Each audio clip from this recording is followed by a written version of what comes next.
Shalom à tous les frères et sœurs en Yehoshua Mashiach, notre Seigneur Jésus-Christ. Je suis le frère CL de l'île de la Réunion. Je suis docteur enseignant de la parole de Dieu en Yehoshua Mashiach, notre Seigneur Jésus-Christ. Nous sommes le vendredi 8 mai 2026. Nous sommes dans le sud de l'île de la Réunion, dans la ville de Saint-Pierre. Dans la ville de Saint-Pierre, nous continuons nos cours d'affermissement qui sont des cours de base pour les débutants dans la vie chrétienne, pour ceux qui débutent dans la vie chrétienne. Ce sont des bases dans la vie chrétienne. Donc, nous allons continuer sur la leçon 9 qui consiste, qui nous parle de la communion fraternelle. Donc, l'amour est plus qu'un sentiment, ce que l'amour n'est pas. Il n'est pas envieux, il ne se vante point, il ne s'enfle point, il ne s'enfle pas d'orgueil, il ne cherche point son intérêt, il ne soupçonne point le mal, il ne se réjouit pas de l'injustice.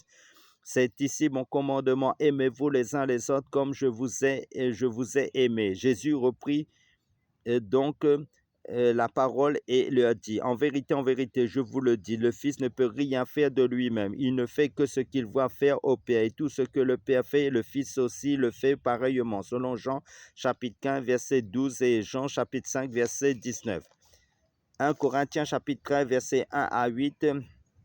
Quand je parlerai les langues des hommes et des anges, et si je n'ai pas la charité, je suis un airain qui résonne ou une cymbale qui retentit. La charité ne périt jamais, les prophéties prendront fin, les langues cesseront, la connaissance disparaîtra. Ce que l'amour est, patient, plein de bonté, il se réjouit de la vérité, il croit tout, il espère tout, il supporte tout et surtout, il ne périt jamais. Les différents types d'amour. L'amour éros, c'est entre parenthèses érotique, c'est l'amour qui a trait au sexe, lequel pousse l'homme vers la femme, ça c'est l'amour charnel. L'amour philéo, filial, entre parenthèses, égal, en fin de compte, il s'agit de l'amour naturel, affection. En fait, pour préciser bien, l'amour éros, et entre parenthèses, égale l'amour. Et c'est l'amour qui a trait au sexe, lequel pousse l'homme vers la femme. Je recommence, entre parenthèses, c'est l'amour charnel.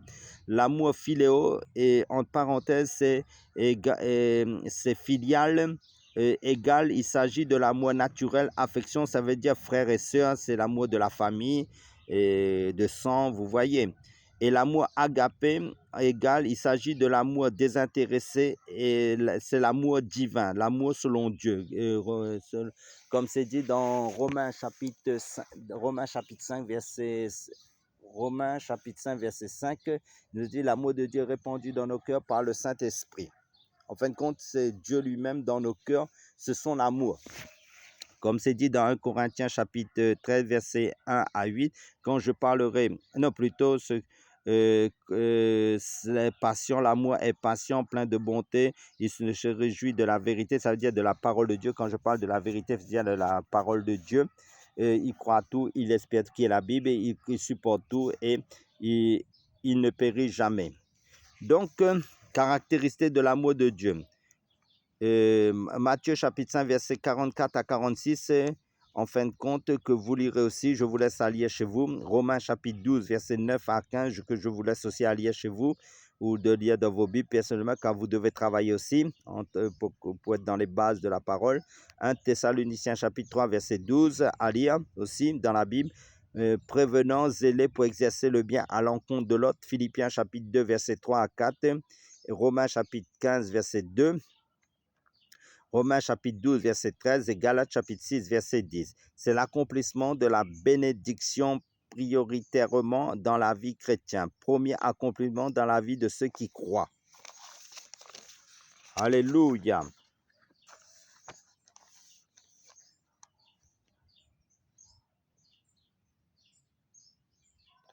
Donc, caractéristiques témoignées de notre amour. 1 Jean chapitre 3, verset 17 à 18. En acte et en vérité. Job chapitre 6, verset 14 à lire. Proverbe chapitre 31, verset 8 à 9. Et Matthieu chapitre 25, verset 40. Et Romains chapitre 12, verset 15.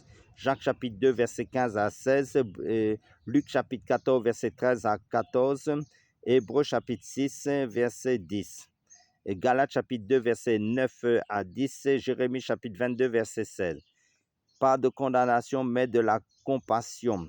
En fait, soutenir ceux qui ne parlent pas, manifester la bienveillance envers tous, compassion dans les sentiments, répondre aux besoins et en action et en vérité. La meilleure façon d'aimer, c'est en acte, c'est en action. Visiter les malades, les prisonniers, les nécessiteux, les orphelins, les veuves, les pauvres, car Dieu est le Père des orphelins et le juge des veuves.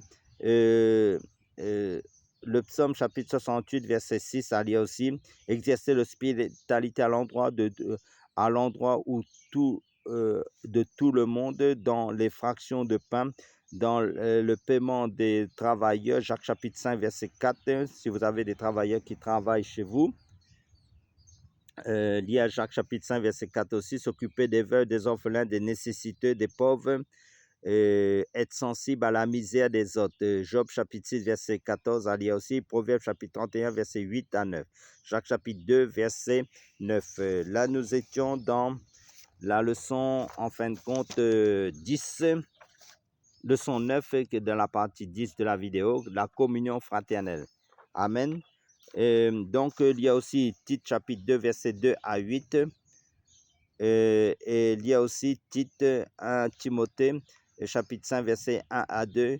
Quelle attitude devez-vous avoir vis-à-vis des hommes, des femmes âgées, les jeunes hommes, les jeunes femmes, les enfants, les veuves et les célibataires? Donc, soyez tous bénis, fortifiés à travers ces quelques cours que le Seigneur m'a permis de vous donner par sa grâce. Donc, comme ça, ce sont les bases, les cours de base de la vie chrétienne et à travers cela, vous devez aller plus loin encore parce que la parole, ça c'est les bases dans la vie chrétienne, mais il faut aller encore de progrès en progrès, de gloire en gloire, d'aller plus en profondeur, plus que vous avancez selon votre rythme avec le Seigneur, d'aller de progrès en progrès, de gloire en gloire, de croître spirituellement dans ces choses, dans la profondeur des Écritures. Amen. C'est pour ça que je vous ai laissé les versets à lire personnellement parce que vous devez travailler aussi dans la méditation de la parole de Dieu, garder ces versets, ces paroles dans vos cœurs précieusement, qui est le trésor, parce que la parole de Dieu, c'est notre trésor, c'est Jésus-Christ lui-même dans notre cœur à travers de sa parole. Parce que le Seigneur nous dit, celui qui a mes commandements, qui les garde, c'est celui qui, même selon Jean chapitre 14, verset 21.